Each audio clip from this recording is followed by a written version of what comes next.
Welcome back to the Fuel Your Legacy podcast. Each week, we expose the faulty foundational mindsets of the past and rebuild a newer, stronger foundation essential in creating your meaningful legacy. We've got a lot of work to do, so let's get started. As much as you like this podcast, I'm certain that you're going to love the book that I just released on Amazon, Fuel Your Legacy, The 9 Pillars to Build a Meaningful Legacy. I wrote this to share with you the experiences that I had while I was identifying my identity, how I began to create my meaningful legacy, and how you can create yours. You're going to find this book on Kindle, Amazon, and as always on my website, samknickerbocker.com. Welcome back to the Fuel Your Legacy show, and today we've got a wonderful guest. He helps people align their marriages using business principles and really focus their marriages on being successful, especially for entrepreneurs. I know you're out there, and if you're anything like me or most entrepreneurs, then there's always going to be a constant battle between how much is too much work, how much is too much family, and how do you create a good optimal balance there and make sure everybody feels important, valued, and loved. And that's what Riley's on here to talk about today. He's he was in the military, Utah National Guard for like 13 years, right? Right. Yep.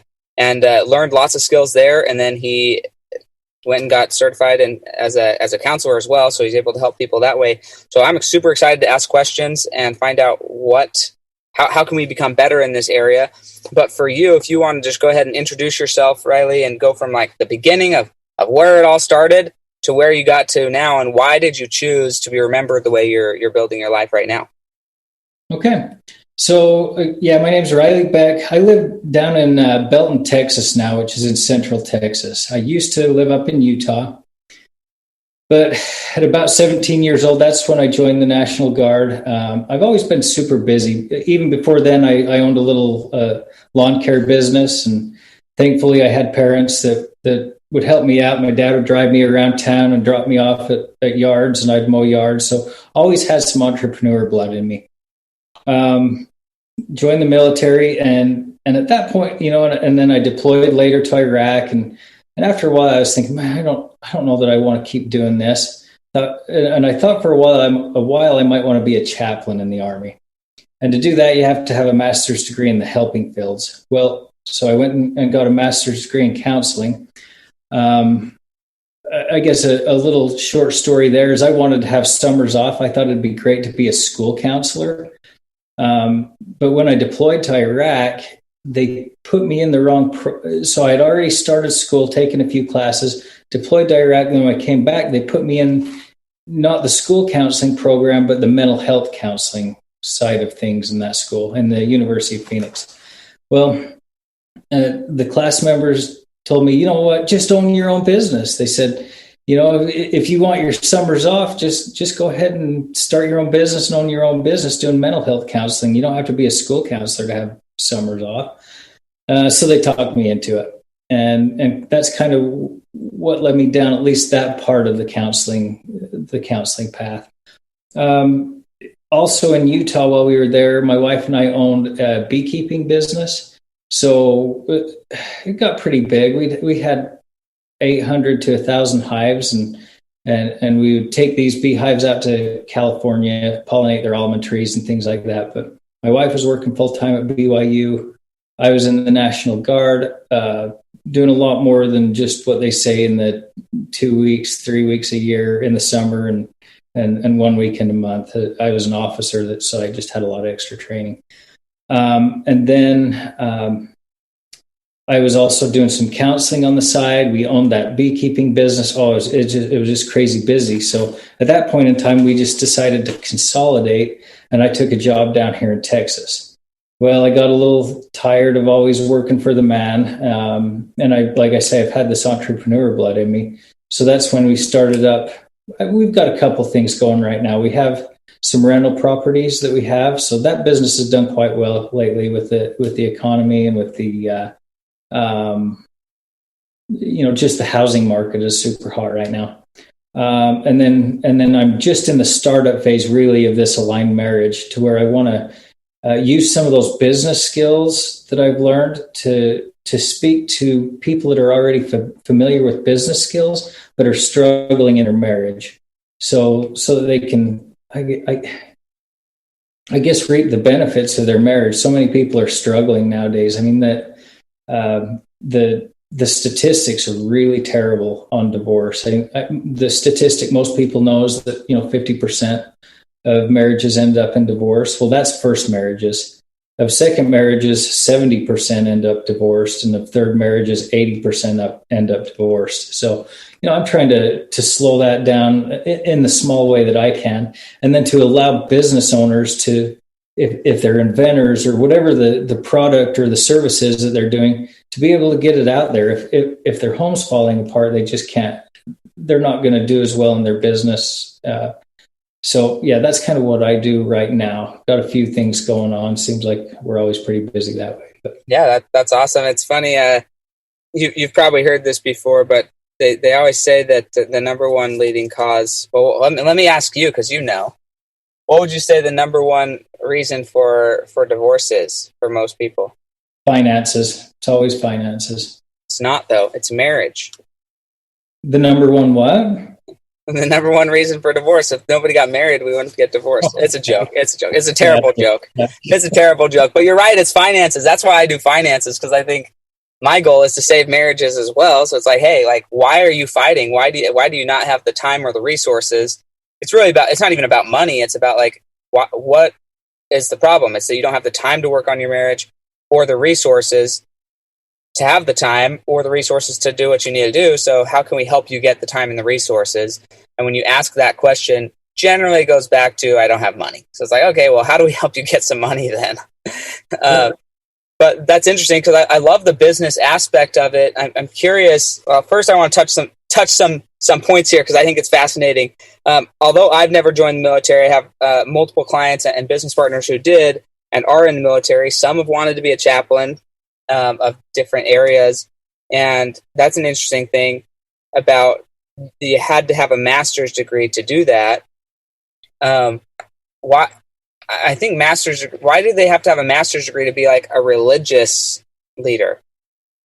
Because they're also providing counseling, basically. I think that's the biggest part of it, is because they want them to be, I guess, extra qualified to be able to help people. Because when folks in the military go to a chaplain, it is for religious things, but there's also some, there may be moral conflicts that they're having, while they're deployed and different things like that. So they want them to be able to counsel with the person that they're talking to.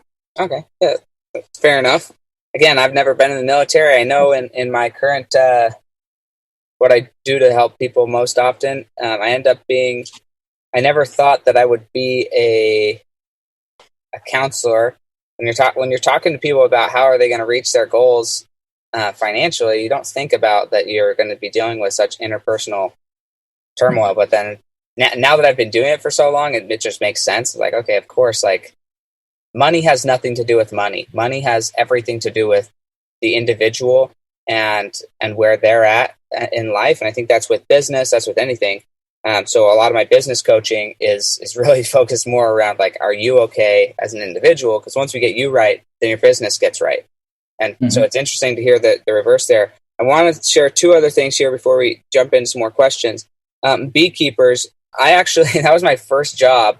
I'm actually up in Idaho right now, in the same town that I grew up in. And my first job, I actually was homeschooled.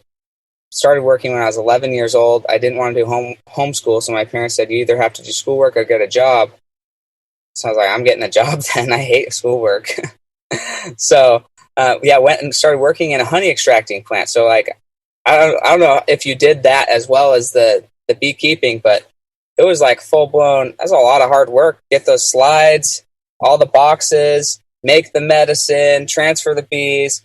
And then we would have to, I don't even know, it's so crazy to me that this even happened, but we would, as like 11, 12, 13 years old, I left when I was 13, but we'd move around 55-gallon drums of just straight honey all the time as a little 11-year-old kid.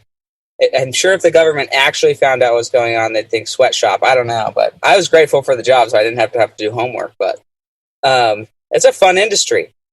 It's a fun industry. Do you know the interesting thing? So we would outsource the honey production. We just didn't have the facilities when we got big enough. And luckily, there were some other people that did a great job of it there in Utah, up in American Fork. But the majority actually of commercial beekeeping is pollination services out in California. So you take those beehives out to California and they pay a rental fee of, at the time it was about $180 to $200 a hive to leave it there for 2 to 3 weeks to pollinate their almonds. And then you'd go pick them up and bring them back across Nevada back into Utah. And then so honey was kind of like a byproduct. I mean, it was a little extra, but really the majority of the income, the revenue was made out there in California in those almonds. Interesting. Yeah. Up in Idaho, I don't know if they ever took them all the way down to California, because we've got so much farming over here that they did a lot of. Well, they do. They do, because those almonds bloom in about February. So they take them out there and then they bring them back there to Idaho by, April and May to start doing some of the orchards and other blooms there. Interesting. Anyways, it was a fun industry. I enjoyed it. I'm grateful that whoever it was that allowed me to work that young allowed it. And I know I paid taxes. I don't know if they actually made it to the government or not, but I know they got taken out of my checks. So I've been working for a long time and trying to manage this business and manage business and life. And I think one of the things that you said is really interesting. I want you to expound on is that you knew, basically coming out of the military, you knew you wanted your summers free. How important is it? And this is kind of a broader question, but how important is it for a business owner, especially somebody who's trying to align a marriage and align not just marriage, but with your kids and relationships, period, keep those in alignment while still maintaining your business? How important is it to know before you go into it what type of life you want to create? A quote from one of my church leaders, one that's passed on long ago, but he said, "No success can compensate for failure in the home." And man, I just think about folks that'll dump a whole bunch of efforts into so many things, and then they lose their home life or their marriage and their children, and only see them every other weekend and things like that. I think that's extremely important to know before we go into any of that. And if the family is the focus, and that gives meaning and reason to what we're doing, then that the things that we do add upon that versus taking away from it. So if the family is a central focus in our lives, we're going to do things that are going to build it up. But if it's a byproduct to us, we're going to treat it that same way. Yeah, I completely agree. I think that, and I don't think I know that when I see, because when you're in the business world, then you start to see more and more, you start becoming friends with more entrepreneurs. And it's interesting to see how many entrepreneurs, I would love to hear that statistic. I don't know if you know it, but because the general statistic is 50% of marriages fail, right? That's the general statistic. And this is what's interesting is you will have entrepreneurs that are making money, and finances actually probably isn't necessarily the reason those marriages are failing. A lot of times it's almost that their businesses are doing so well that they get lost in trying to being drug along by the coattails of their business, just trying to keep up with what's going on, that they just get so busy doing other things and forget that they were married to somebody. So do you know the statistics on that? And then how do you kind of manage both, right? Because when I see my friends or the people I know getting divorced in business, my initial thought is I need to go home and I need to spend an extra hour. I'm up to 3 or 4 hours a day with my family now, during the day when they're all awake and happy. I'm every time one person gets divorced, that's another hour I spend in the house. I'm no, because my business isn't worth, no amount of money is worth me losing my family personally. That doesn't mean that that's true for everybody else, whatever they got to do with their own life. But I'm just curious, what are those statistics and how do we really prevent that? What are some tools or strategies that we could do or adopt into our lives to prevent divorce? So I don't know the statistics. My guess is that they're really similar to the statistics I already said, about 50% in first for business owners and careers, whatever people are doing. I think it's about the same across the board. So I really don't know those statistics. I would guess, and from what I've seen, I'd say it's very similar. And then what do we do? So, in counseling, a lot of times I'll use some Viktor Frankl, who wrote Man's Search for Meaning. And, he's quoted all the time by like Stephen Covey and other business leaders, because he taught, and he quoted Nietzsche, and it says, "He who has a why can bear with almost any how." So we have to really address the why of why we're doing this. Why am I doing a business? Yes, it's to provide these services and this value for our customers, but also if we have our family or our spouse or our marriage is a vital importance of our why, of the reason why we're doing these things, then we're going to be serving that purpose. That makes sense. So going into a business with that in mind, and to be honest, most entrepreneurs, I think when they start out, it's to have a better life, not just for themselves, but for their family, and that if they're married, and if they're not married, they're usually looking to get married. I mean, that back to that joke you had about marriage. Why do most people end up divorced? Well, that's the crazy thing, right? People have a need just from birth to be close to people, and marriage is how we do it in our culture and in our religion and that kind of thing. So people, even if they fell the first time, they're likely to get married again the second time, and then a third time, and they'll keep trying over and over again, because marriage, even a rough one, is usually better off than loneliness and divorce. More than loneliness, because that doesn't make sense. Divorce, but yeah, they'll take the chance again. So sure. I hope that answered. So what does alignment look like? If let's say, well, first let's talk about what what unalignment looks like, and then what does alignment look like? So having consistent goals, right? So I guess one of the things that I push for in my counseling and with the marriage is for the couple to have like a weekly couples council. Where they get together and they do, here's one of those business principles that works in marriage, is just doing a feedback loop, right? So here's what we learned this week. How do we build on that? And then, and this is coming from a book, Build, Measure, Learn. It's called The Lean Startup. And he's talking about entrepreneurship, but the same thing can be applied in marriage. So having a weekly council keeps your goals aligned, because you're saying, hey, I thought we had planned on this, or I thought, and then knowing how to communicate that helps. But if people have an intentional weekly council with their spouse, they'll keep their goals, and their marriage aligned. It's just going to happen. But if you go too long without discussing the reason, the why, like why are we doing this? What's our mission, reminding of the mission and the purpose and the goals, hey, folks can spread apart pretty quickly.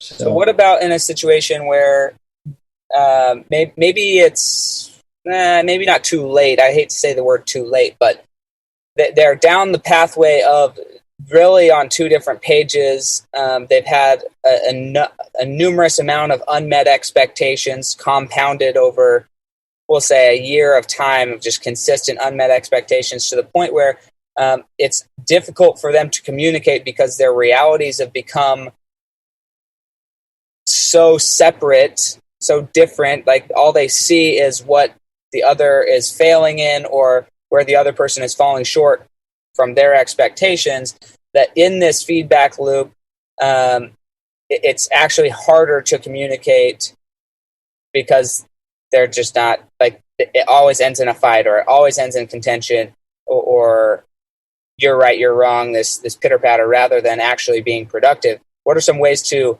curb the emotional aspect of something and really increase the productive nature of the feedback loop? So it's a really good question. At first, they've got to have the desire, right? If what you sound like, that's two people going two separate ways. Both of those people are going to have to want to bring it in. They both have a choice in a marriage. And if one person wants to keep going, even if the other person wants it, then it's not going to work.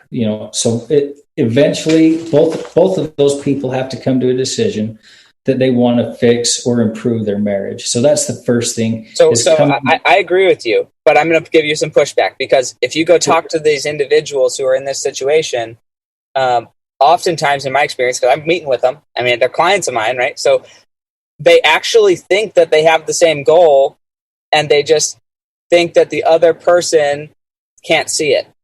But if you talk to both of them and you say, okay, this is the objective, they say, okay, you're right. Everybody agrees this is the objective. But then their belief of how to achieve the objective are just different. Mm-hmm. Let me give you an example of that. So this is this is a principle that's kind of taught in emotionally focused couples counseling. So what you usually have here is you have two people. You have one person that's an anxious clinger. So that person is the person that's, hey, let's work this out. Let's talk. Let's figure things out. And that person, you're talking about the similar goals, right? Sure. That person wants to work the marriage out.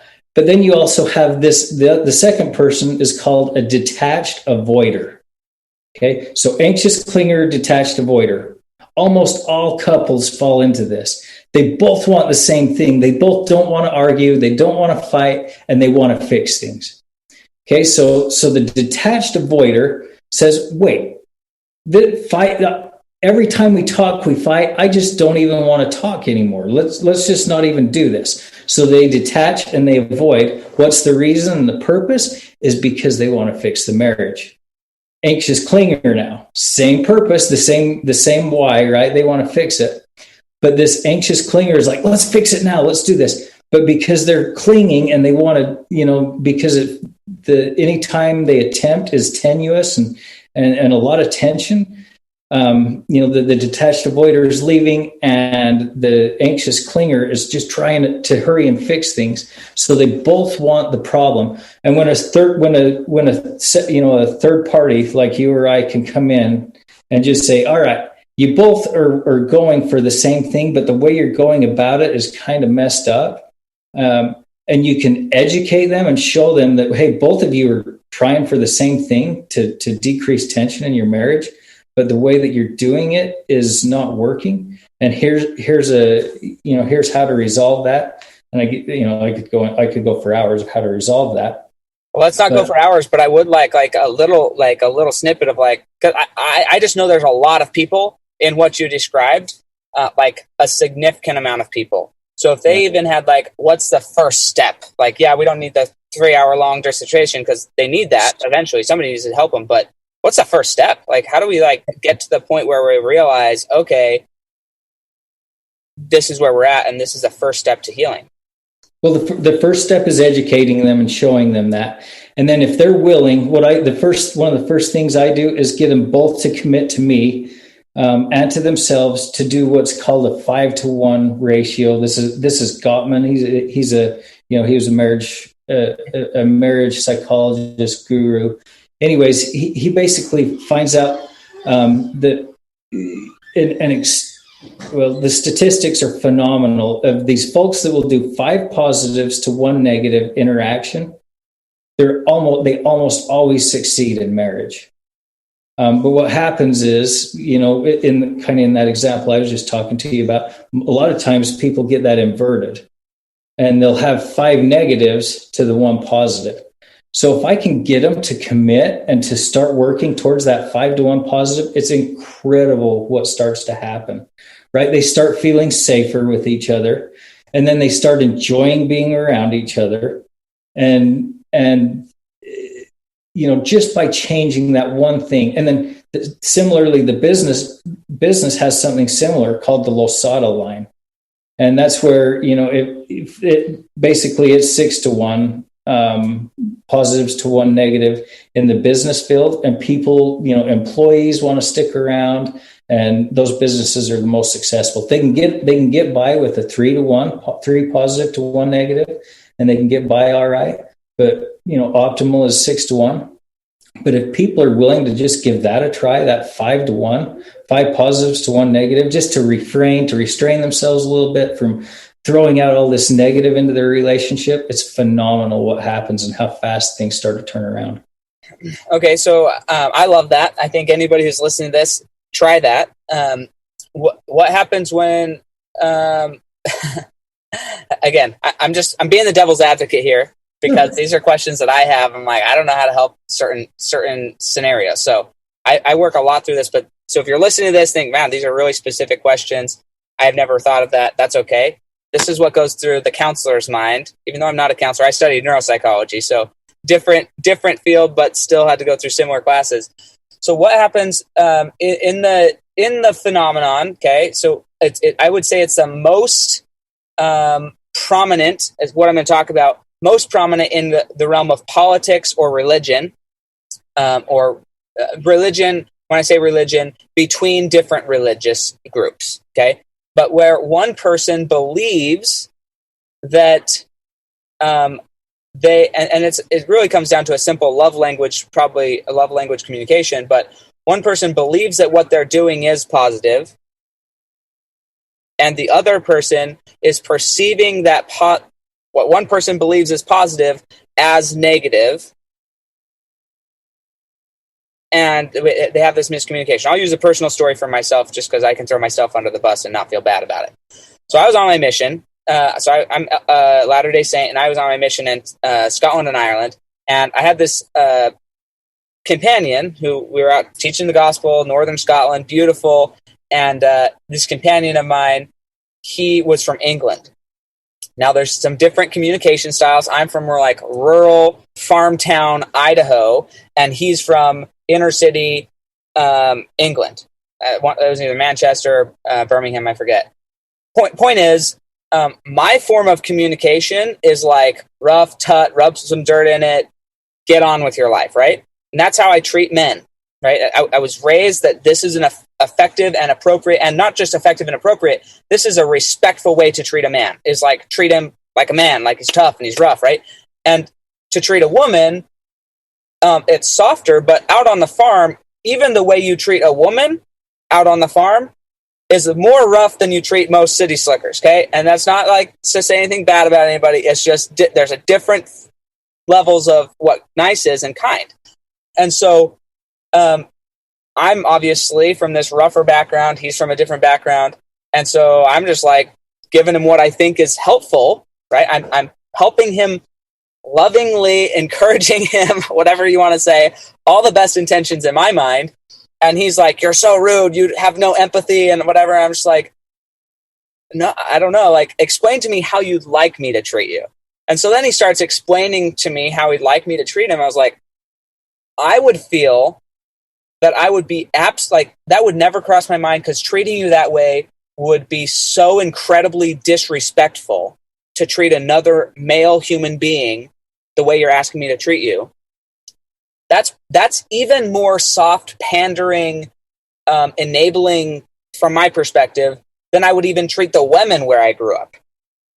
Like, so are you asking me to treat you like a woman, right? Because again, this is from my limited, very young, 18-year-old mindset. Okay, so, but I think this happens in marriages, business partnerships. It happens all the time where one person, they actually think they're lovingly helping. So you can say just positive 5-to-1, but then what if one person thinks what they're doing is positive is actually negative 5-to-1? Does that make sense? That kind of contrast there? And then how do we rectify that so we're actually improving it and not compounding the problem? All right. So, you brought up the 5 love languages. So I'm going to go there for a minute. Sure. Yeah.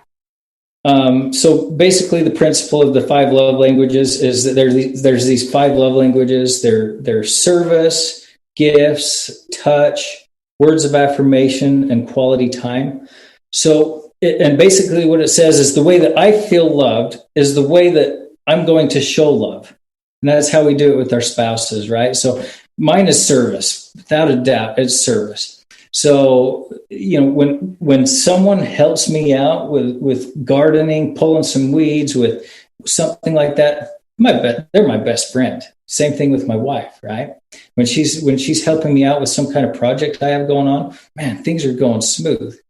But hers is not. Hers is quality time. So we've got two different people. So, I might be serving her or doing something like that, but she wants to sit down and just spend some time or go out to eat or something like that. Both we both feel that this is how you show love. So a little bit of education, right? Just what we're doing right now, providing education. When people start to realize this, and start to show love in the way that the other person feels it, that they can influence that person to feel that love a lot more.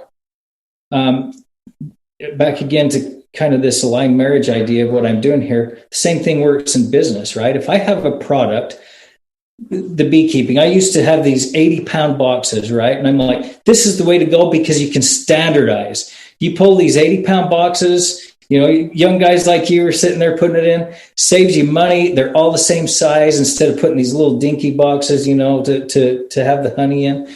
I'm like, this is the way to go. No, that's not how you work in marketing, because Jane down the road, she wants a little 40-pound box to lift off of her hives.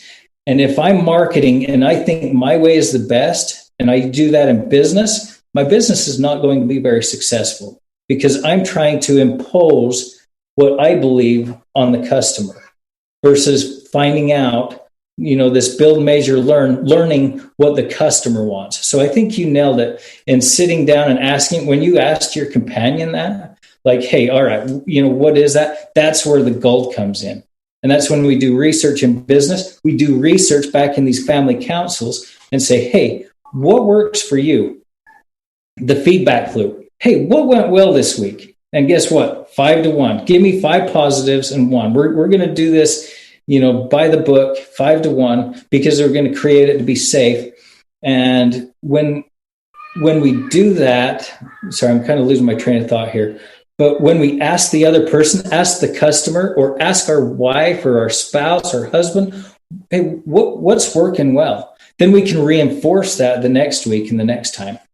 Yeah, I love that. One of the things I speak on stage about is becoming the CEO of your own life, and I really believe this, that your shareholders, any person's shareholders, are the people in at least in their life most. If you're married, though, your shareholders are your spouse, and if you have children, then they're your children. And that's like, yeah, it's great to go run a business. I don't care if you're working for McDonald's, right? You're the CEO of your own life, and you made that choice to go work where you're working. And that is the income source, right? If you're a CEO, you've got to say, okay, where's the income source and where's our fulfillment? And how are we fulfilling to our shareholders? How are we taking the profits from the company and feeding it back to the shareholders? Because that is literally your job. The board of directors and CEO, like, your job is to maximize shareholder profits. That's it. Like, so you got to cut the slack everywhere else and how to maximize the shareholder profits. Now, in a family or a marriage situation, the shareholder profits are not distributed often in finances. They're distributed in experiences, connection. They're distributed in different manners, but you still have to say, how are we turning this profit or this money generating activity into shareholder profits? And how are our shareholders recognizing profits? Do they want equity? Do they want cash? Do they want a dividend? Like, what type of profit is this specific shareholder looking for? Because you got different types of shareholders in a business. And so understanding that as a CEO, you're the CEO of your own life, and you got to be conscious of that. If you're a child, your parents are partially your shareholders, the people who care about you. Like, anybody connected to you is ultimately your shareholder. Now, you can choose to care about what some shareholders want, or you can even say, no, you don't get to be a shareholder, right? That's a blessing of, I don't know necessarily of being an official CEO, but when you're the CEO of your own life, you get to choose who your shareholders are and who you allow to be a shareholder in your life. And then you can ask their feedback, take a vote, right? They do this in business all the time, as you mentioned. So I think that's huge principle when you're aligning yourself, is that feedback loop. And I don't know that enough people are employing it. I know that for myself, I probably do it more than I believe I do it more than others based on what I've seen, but I still probably don't do it enough. I probably don't check in enough with my wife. Even just 2 or 3 days ago, Charlie is my wife, and she was having a little bit of a hard day. And I was like, "What's going on? Why all the shortness?" And she's like, "Well, you're being short too." I'm like, "Okay, maybe I am. I don't know. I don't feel like I am, but like, let's talk it out." And it comes down, she's like, "Well, I want you to help more around the house." I was like, "Okay, well, what do you want me to help more with? Like, let's make a list, because I don't know. Like, from my perspective, last time we had this conversation, I've like 100% increased my efforts around the house. So if it's still not enough, then clearly we both have different expectations of what is enough, and that's fine." So I'm tracking it now on my business daily indicators, and I'm tracking my other actual business like lead indicators. I'm now tracking, did I change the kids' diapers today? Did I do the dishes without being asked? Did I put them to bed? Did I change, did I play with them? Did I interact with them? Or did I come home and was I on my phone? Like, I'm tracking all of this stuff for me so that next time we have this conversation, I can say, here, this is where I'm at. Are you saying it needs to be better? Like, let's talk, right? Because now I've tracked it. I know what I've done and I know what I haven't done, and we can actually have a conversation. I'm a super technical guy though. So I really like being able to see progress. So you might not pull out an Excel spreadsheet to track whether you changed your kid's diaper that day or not. But I sure did, because that's how I track and can visualize whether I'm improving or not. But you got to find a system that works for you, that has a daily feedback, or in your case, a weekly feedback, and say, how am I improving, or am I not, Yeah, I think we're getting a daily feedback kind of all the time, but I think a structured weekly feedback helps. That's where we're going in there without, on those daily ones, you caught each other when emotions were high, and sometimes defensiveness can come in, and what Gottman calls these four horsemen of the apocalypse, the criticism, and things like that. Hopefully not contempt, and then stonewalling. That's the person that just wants to get out. But sorry, I'm rambling. But if we catch each other just during the day, sometimes the point gets missed, right? We're in such a hurry. But if we have a set time during the week to sit down, for us, usually on a Sunday night, and then we also go over calendars, different things, then we get a chance to say, hey, this is working, this is not. But by the way, these 5 things you did worked well. And that reinforcement, for someone like you that's been tracking these on a spreadsheet, and then you hear 5 of these things checked off that was noticed went well, it's going to feel good, and that's naturally going to reinforce and probably motivate a person to do more. Yeah, no, I love it.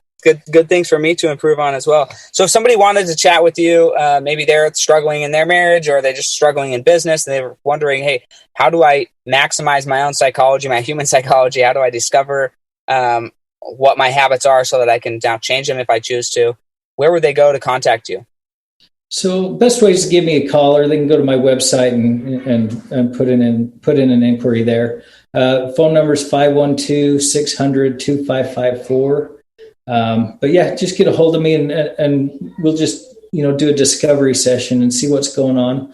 I don't usually work with, so I do therapy and stuff on this, as a career also. With this aligned marriage, I'm not necessarily doing the really intense stuff, when marriages are really, really struggling. So if that's where you're at, you could call me, and I might give you a referral to a good therapist that I know, or a couple of them. But what I'm trying to do is help, business owners, entrepreneurs to use business principles that they're already familiar with to improve their marriage. So yeah, that's the best way to get a hold of me, though. Phone, awesome. Email. What's your website?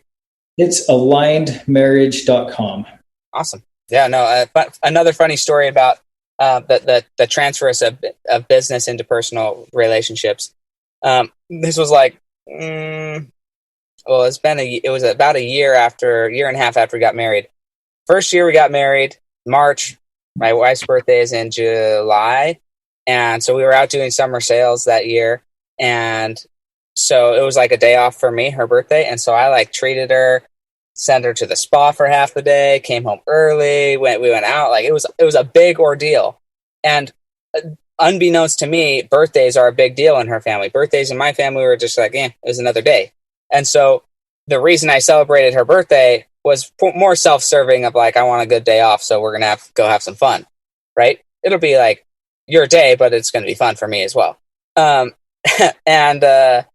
well, then the next year, her birthday was like on a Tuesday or something. I was like, I'm not taking work off on a Tuesday. Like, we'll freaking celebrate the week before. We went out to dinner the week before. Like, I was just like, why would I go do any of that? And anyways, like a week later, she was very, very upset that I did not celebrate her birthday. And I was like, I don't know what you're talking about. Like, we went out to dinner the weekend before. She's like, yeah, but the day matters. So like, why does the day matter? Anyways, so we're sitting there talking about this and having kind of an emotional conversation as far as like, who's right or wrong. It's like, well, both of us have emotional wants. So an emotional argument's not going to work for Sam. For some people, it works. It moves mountains. For Sam, that's where I shut down. Like, trying to emotionally manipulate me? Nah, not interested. But then because she's been married to me for a year now, and she's seen me work in a business, and she says, hey, Sam, when your mentors at business, when they say you need to adopt this new habit, or when they say you need to read this new book, or whatever, anything like that, you freaking do it immediately. Like, you don't even waste a second of time. You come home and you say, hey, this is the new status quo, right? It's done. But then when I'm saying this is going to improve our marriage, why is all the pushback? And it was right there because I try to be as principled as possible. I'm not perfect, right? Nobody is, but I like to, if I can apply a principle across everything, then I choose to live by it. If I can't, I generally discard it. Like, I just don't even bother with it. Well, in this scenario, she tapped into the principle of constant improvement for me, and I was like, oh, done. Birthdays are now the coolest thing on the planet for me, and they will always be celebrated simply because she learned to speak my language. And it wasn't that I didn't want to celebrate her birthday, is that I didn't want to be emotionally manipulated. And once she communicated that it wasn't about that, it was about the principle of constant growth, I was like, I'm in, right? So I think that it's absolutely true. I've seen it work in my own life. When you take the business principles and apply them to your home life, you're just going to be happier and more successful, in my experience. I can't promise anybody success in life. You got to do it yourself. But And if only more people could see, that instance that you brought up, those failures and that one negative, again, back to that 5-1, that one negative is not necessarily a negative. It's just feedback. It says, hey, this did not go well. Here's something we can improve on.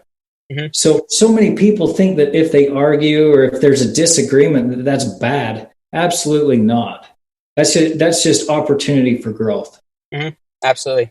So this is the section of Legacy on Rapid Fire. 5 questions, 1 word, 1 sentence answers. Okay. You ready to go? 1 word or 1 sentence. 1 word to 1 sentence. No more than 1 sentence, but it could be 1 word. You'll understand when I ask the questions here. But what do you think is holding you back from reaching the next level of your legacy today? Lack of technology skills. I can relate with that one, my friend. I can relate. What's the hardest thing you've ever accomplished? Successful marriage. And what would you say your greatest success to this point in your life is? Successful marriage. Awesome. What's one secret habit, mindset, or behavior that we could all adopt into our lives that would guarantee our success? This is from one of my favorite books, The Obstacle is the Way. That is a fantastic book. Well, let's talk, because this is the next question. What are 1 or 2 books you think the Fuel Your Legacy audience could definitely benefit from? So obviously, The Obstacle is the Way, The Lean Startup, and Extreme Ownership.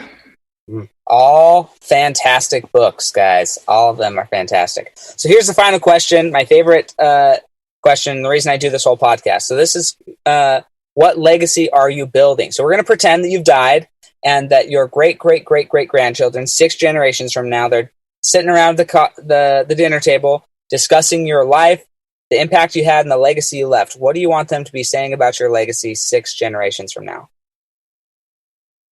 I would want them to be reading an article that someone wrote of how their marriage was improved.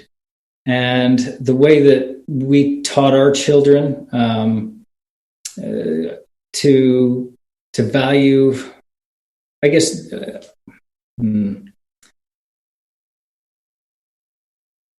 I would want them to talk about the way that I taught my own children and how that was passed down through the generations. My children get to see, watch these entrepreneurship endeavors that we do, people that we help, whether it's, we have that other business through some rental properties and things like that. And they're already picking up on ways that we've created value in the world. So I hope they'll recognize some of these things that I can leave behind, especially improve marriages, and relationships, close relationships. Awesome.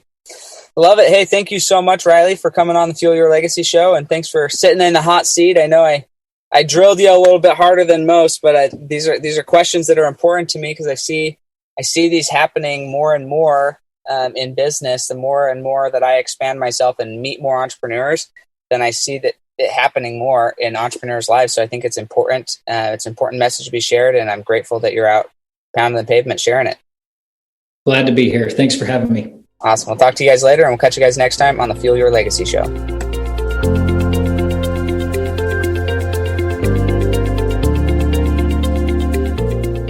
Thanks for joining us. If what you heard today resonates with you, please like, comment, and share on social media. Tag me, and if you do give me a shout out, I'll give you a shout out on the next episode. Thanks to all of those who've left a review. It helps spread the message of what it takes to build a legacy that lasts. And we'll catch you next time on Fuel Your Legacy.